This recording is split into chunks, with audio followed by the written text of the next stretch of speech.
Hello बच्चों, स्वागत है आपका अपने चैनल डिफेंस ट्यूटर में। आज की इस वीडियो में आपको बताएंगे आपके रिजल्ट आने के बाद जो आपके स्टेज 2 के लिए एडमिट कार्ड आने से पहले जो डॉक्यूमेंट अपलोड किए जाते हैं उनके विषय में आपको सारी जानकारी यहाँ पे दी जाएगी। तो जिन बच्चों का रिजल्ट आ गया है तो उनको कंग्रेचुलेसन बोलेंगे, और जिन बच्चों का नहीं आया रिजल्ट तो वो भी टेंशन ना ले। जल्दी आपके नए वैकेंसीज आएंगे, हम आपको ऑफिशियली आपके साइट पर ले जाके नेक्स्ट वीडियोज़ में हम आपको बताएंगे कि आपके न्यू नोटिफिकेशन कब आएंगे। आप उसमें भरिए नोटिफिकेशन में आपके, और फिर आपका रिजल्ट आएगा।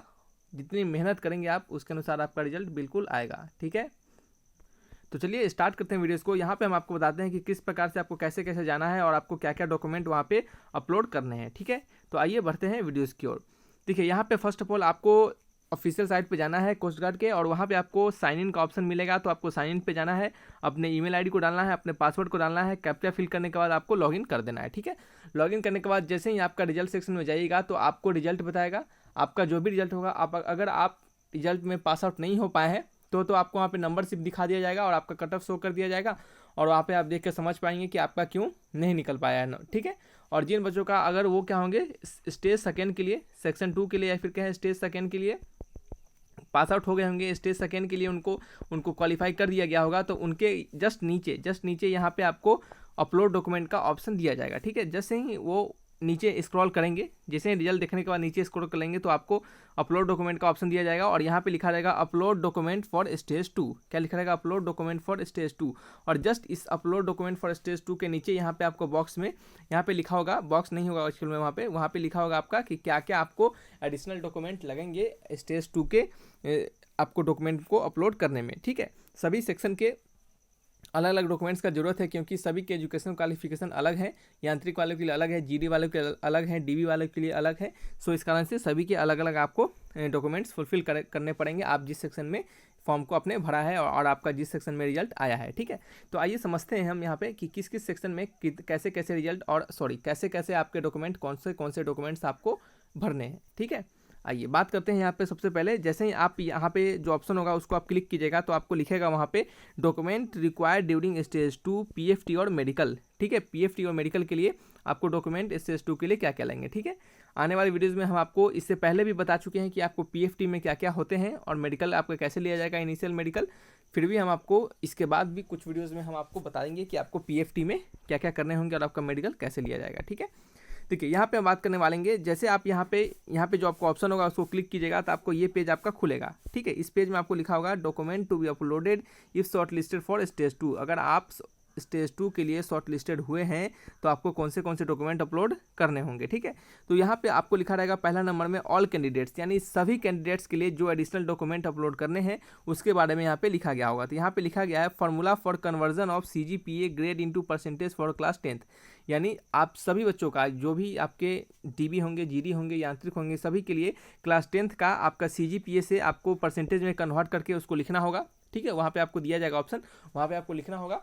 हालांकि इससे पहले हमने क्या क्या आपको अपलोड करने हैं उससे रिलेटेड एक बेहतरीन वीडियोस हमने आपको लगभग 24 मिनट के आसपास दिया है। उसमें आपको सारे चीज़ हमने बताए हैं स्टेज 2 में क्या से कैसे मेडिकल, कैसे पीएफटी, क्या क्या डॉक्यूमेंट अपलोड करना होता है आपके एडमिट कार्ड स्टेज 2 के आने से पहले और एडमिट कार्ड स्टेज 2 के आने के बाद।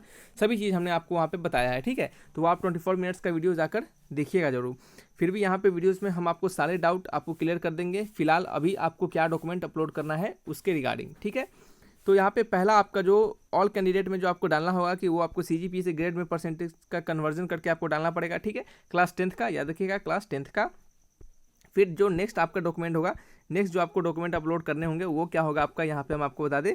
नेक्स्ट जो डॉक्यूमेंट होगा वो NOC for government organisation if candidate is employed. ठीक है, तो वो नॉन ऑब्जेक्शन सर्टिफिकेट होता है, वो आपको यहाँ पे अपलोड करना पड़ेगा अगर आप कैंडिडेट क्या होंगे, अगर एम्प्लॉयड होंगे तब। ठीक है, ऐसे इसका जरूरत सभी लोगों को नहीं पड़ेगा।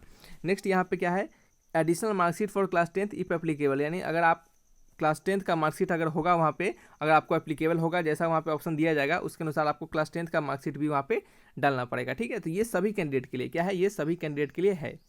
यहाँ पे हम बात करने वाले हैं नेक्स्ट जीडी वाले के लिए। सिर्फ नाविक जीडी वाले बच्चों को क्या क्या डालना पड़ेगा, तो नाविक जीडी वाले बच्चों को CGPA से ग्रेड का कन्वर्जन डालना पड़ेगा, कौन से, क्लास 12th का। ठीक है, और साथ ही साथ आपके 12th का क्लास का मार्कशीट आपको डालना पड़ेगा अगर आपको वहाँ पे एडिशनल डॉक्यूमेंट आपको जरूरत पड़ेगा तब। ठीक है, नेक्स्ट बात करेंगे यहाँ पे यांत्रिक कैंडिडेट के लिए क्या क्या डालना पड़ेगा। तो यांत्रिक वालों के लिए यहाँ पे डालना पड़ेगा, यहाँ से बताते हैं आपको यांत्रिक वालों को क्या क्या डालना पड़ेगा। CGPA से ग्रेड का कन्वर्जन क्लास 12th का, ठीक है। CGPA से जो आपको अगर CGPA में एग्जामिनेशन में आपका रिजल्ट आया होगा तो उसको परसेंटेज में आपको डालना पड़ेगा। जो भी आपका है CGPA है आपका, तो क्या करना पड़ेगा उसको परसेंटेज में, नहीं तो सिंपली परसेंटेज है तो आपको सिर्फ परसेंटेज में वहाँ पे डाल सकते हैं, ठीक है।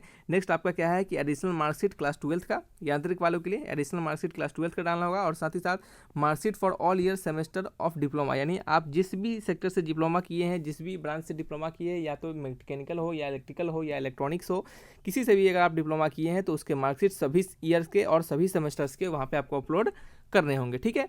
नेक्स्ट यहाँ पे है कि formula for conversion of CGPA और grade into percentage of diploma, यानी CGPA से ग्रेड का फॉर्मूला कन्वर्जन और आपको डिप्लोमा जो मार्क्स आए हैं उसके आपको वहाँ पे डालने पड़ेंगे। सिंपली कहने का मतलब है आपको परसेंटेज में आपको डिप्लोमा के मार्कशीट आपको वहाँ पे अपने मार्क को डालने पड़ेंगे, ठीक है। नेक्स्ट यहाँ पे होगा डिप्लोमा पासिंग सर्टिफिकेट, आपने अगर डिप्लोमा किया है तो उसका पासिंग सर्टिफिकेट भी तो होगा आपके पास, तो उस पासिंग सर्टिफिकेट को अपलोड करना होगा। तो ये सारे डॉक्यूमेंट्स आपको GD DB और यांत्रिक वाले बच्चों को अपलोड करना होगा। देखिए इतना कंप्लीटली एलेबोरेट करके एक एक पॉइंट को समझाकर आपको कोई नहीं बताया होगा अभी तक। हम सारे चीज़ों को एक एक पॉइंट वाइज करके बताते चलते हैं ताकि किसी प्रकार का डाउट ना रहे। फिर भी डाउट होता है तो आप कमेंट बॉक्स में लिखिए, लेकिन सबसे पहले आप वीडियोस को पूरा देखिए, ठीक है। नहीं तो आधा अधूरा देखने से कोई फ़र्क नहीं पड़ता है और फिर आपका डाउट रह ही जाएगा, ठीक है। तो ये सारे आपको डॉक्यूमेंट्स आपको अपलोड वहाँ पे करने होंगे, ठीक है। साथ ही साथ जैसे ही आप इन सभी को देखेंगे, फिर नेक्स्ट में जो ऑप्शन होगा list of optional document uploaded if candidate is short listed for stage 2। अगर आप शॉर्ट लिस्टेड हुए हैं स्टेज 2 के लिए तो आपको कुछ एक्स्ट्रा डॉक्यूमेंट अपलोड करने पड़ेंगे, और वो जो डॉक्यूमेंट्स है, ये सभी डॉक्यूमेंट्स ये आपके लिए एडिशनल है, आप इसको ऑप्शनल डॉक्यूमेंट्स हैं, ये आप डाल भी सकते हैं और नहीं भी डाल सकते, ठीक है। अगर आपके पास होगा तो डालिएगा, नहीं होगा तो नहीं डालिएगा। जैसे आपको बता दें कि यहाँ पे 4th नंबर में कहा जा रहा है कि NCC का सर्टिफिकेट आपके पास होगा डालिएगा, नहीं होगा नहीं डालिएगा, कोई फ़र्क नहीं पड़ता है, ठीक है। इस तरह स्पोर्ट्स सर्टिफिकेट होगा तब भी डालिएगा, अगर नहीं होगा तो नहीं डालिएगा, इसका कोई ज़रूरत है नहीं। आपके पास एडिशनल डॉक्यूमेंट है ये सभी, क्या है, ऑप्शनल डॉक्यूमेंट है ये सभी आपके पास। ऑप्शनल कहने का मतलब ही होता है कि आपके पास है तो डालिए, नहीं है तो नहीं डालिए, ठीक है। आप उसको लीव कर सकते हैं, छोड़ सकते हैं। नेक्स्ट बात करने वाले हैं यहाँ पे हम, उसके नेक्स्ट आपको ऑप्शन में नोट करके दिया गया होगा। इस नोट में आपको लिखा गया होगा कि कैसे कैसे आपके किन किन बच्चों का कैसे कैसे जब अगर आपने ST से SC से किसी भी से आपने अगर फॉर्म आपका जो रिजल्ट आया है वो कैटेगरी वाइज रिजल्ट आया है तो आपको क्या करना पड़ेंगे, उस कोटा से जो सर्टिफिकेट होंगे वो, या फिर कहें आपके परमानेंट एड्रेस जो होंगे उस कोटा से आपको वहाँ पे बनवा के रखना पड़ेगा सारे चीज़ का सर्टिफिकेट, क्योंकि ये भी आपको वहाँ पे काम आ सकते हैं, ठीक है। शायद ये भी आपको कहीं वहाँ पे डॉक्यूमेंट में अपलोड करने का ऑप्शन दे दे, ठीक है। इस कारण से हम कह रहे हैं आप इन सभी नोट्स को, और भी बहुत सारे नीचे नोट्स होंगे, उन सभी को पढ़िएगा, और आपको कोई डाउट होता है तो आप हमसे ज़रूर पूछेगा। इसके लिए हमने आपको 24 मिनट्स के वीडियो अच्छे से एकदम क्लियर करके बनाया है। इससे पहले वो आपको हम डिस्क्रिप्शन बॉक्स में उसके लिंक दे देंगे, आप उसको देख लीजिएगा, ठीक है। आपके सारे डाउट क्लियर हो जाएंगे। तो चलिए बच्चे, इस वीडियो को यहीं तक रखते हैं। अगर वीडियो अच्छा लगा तो लाइक एंड सब्सक्राइब जरूर कीजिएगा। Thanks for watching my video. तब तक के लिए बाय बाय।